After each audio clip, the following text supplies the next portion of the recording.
छवियां एक ही हैं, तो उसमें कोई परिचय की जो मैं हूं वो मैं। और गोपालदास नीरज जी का मुझे यहाँ पे पंक्तियां याद आती हैं। आत्मा के सौंदर्य का शब्द रूप है काव्य, आत्मा के सौंदर्य का शब्द रूप है काव्य, मानव होना भाग्य है, कवि होना सौभाग्य। वाह वाह वाह वाह वाह, बहुत अच्छा सर। भाग्य है, कवि होना सौभाग्य। धन्यवाद। और कबीरदास जी ने भी कहा है, हस्ती चढ़िए ज्ञान की सहज दुलीचा जाई, स्वान रूप संसार है भूकन दे झक मार। भूकन दे झक मार। कबीरदास जी भी कह गए, आप अपने ज्ञान से आप अपने उद्गार व्यक्त कीजिए, स्वान की तरह कोई कुछ भी बोलता रहे। तो इस विषय में भारतीय साहित्य की बड़ी समृद्ध परंपरा है। वाक्यम रसात्मकम काव्यम, यानी रस की अनुभूति करा देने वाली वाणी काव्य है। कविता वह साधन है जिसके द्वारा सृष्टि के साथ मनुष्य के रागात्मक संबंध की रक्षा और निर्वाह होता है। समाज में सकारात्मक परिवर्तन लाने वाली कविता ही होती है, वास्तविक कविता होती है, यही उसका सौंदर्य है।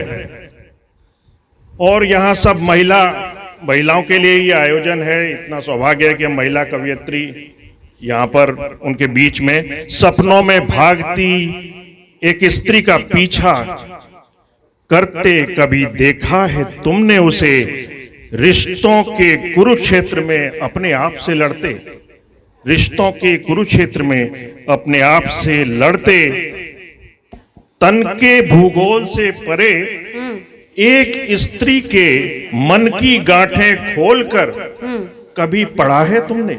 आहा आहा, क्या बात। एक स्त्री के मन की गांठें खोलकर कभी पढ़ा है तुमने उसके भीतर का खोखला इतिहास? बहुत अच्छे, बहुत अच्छे। अगर नहीं तो फिर जानते क्या हो तुम? रसोई और बिस्तर के गणित से परे एक स्त्री सर, के बारे। जिंदाबाद जिंदाबाद, बहुत अच्छे सर। आपने जो औरतों के लिए सम्मान ये दिया है, और सुभद्रा, बहुत शुक्रगुजार। सुभद्रा महादेवी वर्मा जी से तो आपने नाम सुना ही होगा। मैं इलाहाबाद में मिला था उनसे, रिस्पेक्टेड है वो। उन्होंने भी क्या, मैं नीर भरी दुख की बदली, स्पंदन में चिर निस्पंदन बस, क्रंदन में आहत विश्व हंसा, नयनों में दीपक से जलते, पलकों में निर्जरणी मचली, मैं नीर भरी दुख की बदली। अब मैं बहुत ज्यादा, क्योंकि टाइम बहुत हो गया है, समय हो गया है, दूसरे सेशन के भी लोग आ गए हैं जी। एक छोटी सी पंक्ति, वो रंजना जी ने चेहरे के बारे में कुछ बोला था, और हमारे प्रवीण व्यास जी खंडहर के बारे में कुछ बोल रहे थे। खंडहरों को भी दुआएं लगती हैं। तो मैं कि हैरान से क्यों मेरा खंडहर देख रहे हो, ले जाओ जिसका जो भी हो पत्थर उठाकर।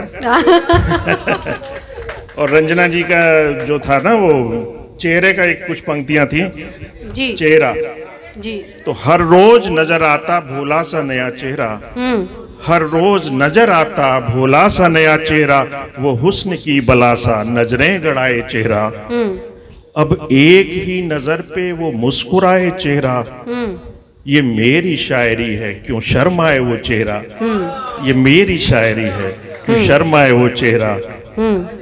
पेश किया जो गुल को, प्रवीण जी ने पेश किया था, गुलाबी हुआ वो चेहरा, पेश किया जो गुल को, गुलाबी हुआ वो चेहरा, दिल को कब कैसे चुरा गया वो चेहरा, दिल को कब कैसे। आज जिया जी के लिए पूरी एक गजल ही बन गई।